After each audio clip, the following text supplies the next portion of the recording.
Bonjour à tous et bienvenue dans 6 minutes chrono, l'émission quotidienne de la rédaction de Lyon Capital. Aujourd'hui, nous recevons Yann Botrel. Bonjour. Bonjour.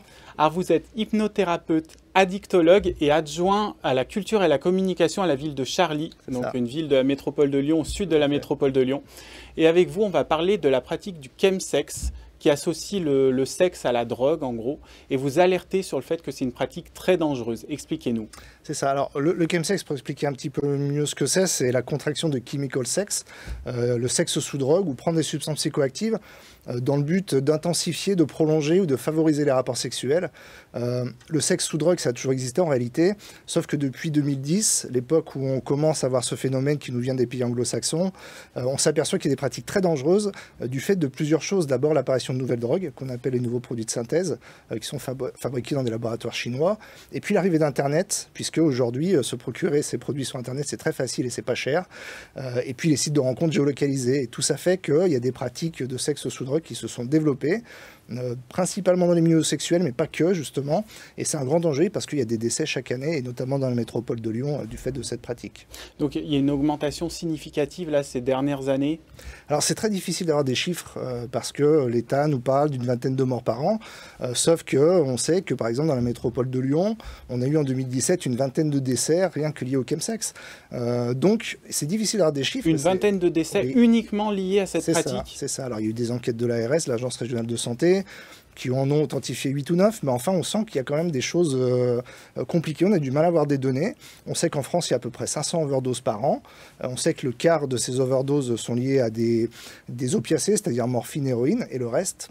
On ne sait pas, et c'est tout l'enjeu justement de ce qu'on demande d'une étude épidémiologique avec des chiffres en France nationaux qui soient clairs. C'est quoi le plus gros risque? C'est des overdoses justement? Alors il y a plusieurs risques, effectivement. Il y a des risques aigus d'overdose parce que ce sont des substances qui sont fabriquées donc, dans des laboratoires. On ne sait pas trop ce qu'il y a dedans. Pour des dizaines d'euros, on se les procure sur Internet. Et puis il y a les mélanges. Aujourd'hui, si on mélange certaines substances, alors, notamment une autre type de drogue qui est le GHB, GBL, si on le mélange avec de l'alcool, ça peut créer des comas et des overdoses. Et puis au-delà du risque très aigu, il y a le risque d'addiction, il y a le risque de rapport non protégé puisqu'il y a beaucoup de contamination. On ne parle plus beaucoup du VIH, mais malheureusement, il y en a encore beaucoup. Et puis, il y a des risques d'agression sexuelle et plein de choses. Donc, c'est un risque multifactoriel et qu'il faut absolument prendre en compte parce qu'aujourd'hui, il n'y a aucune prévention quasiment qui existe. Oui, c'est ça. Il n'y a aucune prévention. Les jeunes, parce que c'est surtout des jeunes qui pratiquent, n'ont pas la connaissance de ce que ça peut faire. Oui, c'est ça. Alors, il y a des associations et des médecins qui font ça très bien. Je pense au Corévi, c'est le centre de coordination régionale de lutte contre le VIH, qui a créé des campagnes, mais on ne peut pas les laisser seuls, il faut que l'État prenne sa part, parce qu'effectivement, il y a des mélanges qui sont très dangereux.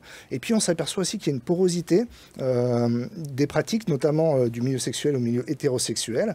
Il y a une étude qui est en cours, qui va être très intéressante, qui s'appelle Sex, Sex and Chems, qui est menée par un jeune psychiatre qui s'appelle Dorian Cessa, chapeauté aussi par les Hospices Civils de Lyon. Il y a eu des questionnaires anonymes, et sur 1300 réponses, on s'aperçoit déjà qu'il y a à peu près 10% de la population qui a répondu de manière anonyme qui est hétérosexuelle. Donc, on aurait vraiment tort de penser que c'est une pratique uniquement lié au milieu homosexuel.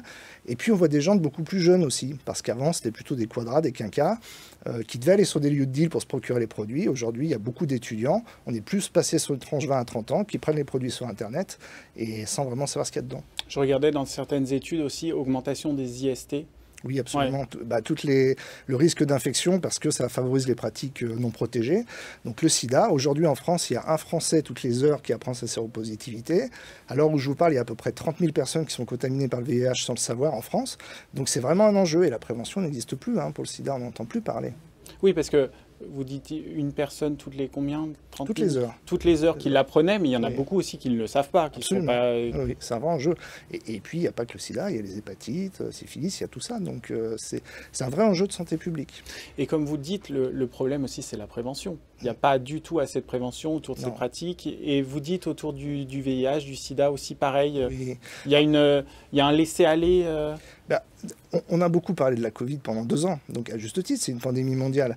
Je voudrais rappeler un chiffre quand même, c'est que la Covid en 2 ans a fait 130 000 morts. Bon, c'est énorme. Les addictions, si on élargit un peu le spectre, alors le chemsex peut en faire partie, mais toutes les addictions en général, c'est 120 000 morts par an depuis des années. Donc on voit qu'il y a un vrai enjeu de santé publique.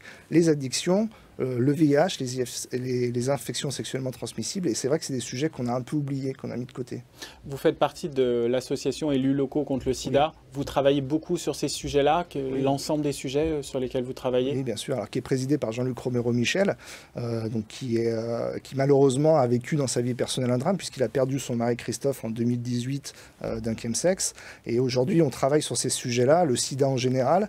Et aussi, la philosophie de cette association, c'est de dire que le sida, il n'est pas de gauche, il n'est pas de droite, les pratiques addictives non plus, et que aussi par la politique, on peut faire des choses, parce qu'il y a les organismes d'État, on parlait de l'ARS, du ministère de la Santé, mais il y a aussi les élus, on peut tous faire des choses à notre niveau.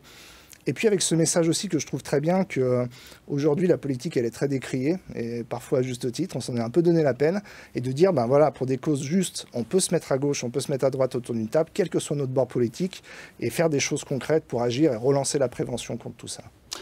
Eh bien, Yann Botrel, on vous remercie. On vous remercie de votre venue sur le plateau. Et nous, on se retrouve très vite sur lyoncapital.fr pour toute l'actualité de la métropole de Lyon. Au revoir.